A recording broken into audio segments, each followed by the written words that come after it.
Hello everyone, আজকে আমি এই মাটি জিনিসটার ওপর পেন্ট করব। তো প্রথমে আমি মেরুন কালার দিয়ে ভালো করে পেন্ট করে নিলাম বেসটা, যেটা কালারটা শুকানোর পর খুবই সুন্দর কালার এসেছিল। আমি সাধারণত এসব কাজ আমি আমার চ্যানেলে পোস্ট করি না, বাট আজ আমার মনে হলো যে এটা আমি রং করব, তাই জন্য তোমাদের সঙ্গে আমি শেয়ার করলাম।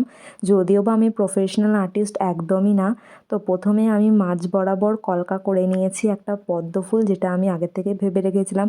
বাকি একটাও ডিজাইন আমি ভেবে রাখিনি। আর আমি কোনো কাজ করব তার মধ্যে কোনো কাণ্ড হবে না এমনটা তো হতেই পারে না, আমার হোয়াইট কালারটা পুরো পড়ে যায়। আর আমি প্রথমবার কোনো জিনিসের ওপর কলকা করছি, কেমন হয়েছে অবশ্যই কমেন্ট করে জানিও। আমি বাকি ফাঁকা জায়গাগুলো এই ডিজাইনটা দিয়ে ভরে দেবো।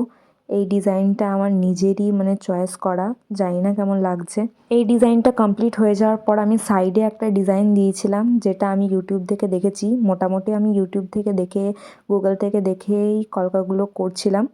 আর এইটা কমপ্লিট হওয়ার পর কিন্তু আমার খুব সুন্দর লেগেছে, কারণ ছোট্ট ছোট্ট ডিজাইনগুলো আরও কলকাটাকে ভালো করে ডিফাইন করে। আর তোমরা দেখেছো আমি সেই দুপুরে কাজ শুরু করেছিলাম, আর আমার কাজ রাত পর্যন্ত ওইটুকুই হয়েছে। সাইডের ডিজাইনগুলো আমি তার পরের দিন দুপুরে স্টার্ট করেছিলাম। ফাইনালি আমি কমপ্লিট করতে পেরেছি, আর এটা হচ্ছে আমার পুরো কমপ্লিট ওয়ার্ক। আর মাঝে যে পদ্ম ফুলটা আছে তার মধ্যে আমি ইয়েলো কালারের একটু শেডিং দিয়েছি। অবশ্যই জানিও আমার এই হাতের কাজটি তোমাদের কেমন লেগেছে। যদি ভালো লেগে থাকে তাহলে আমার ভিডিওটাতে একটু লাইক, কমেন্ট, শেয়ার আর অবশ্যই আমার চ্যানেলটাকে সাবস্ক্রাইব করে নিও। টাটা।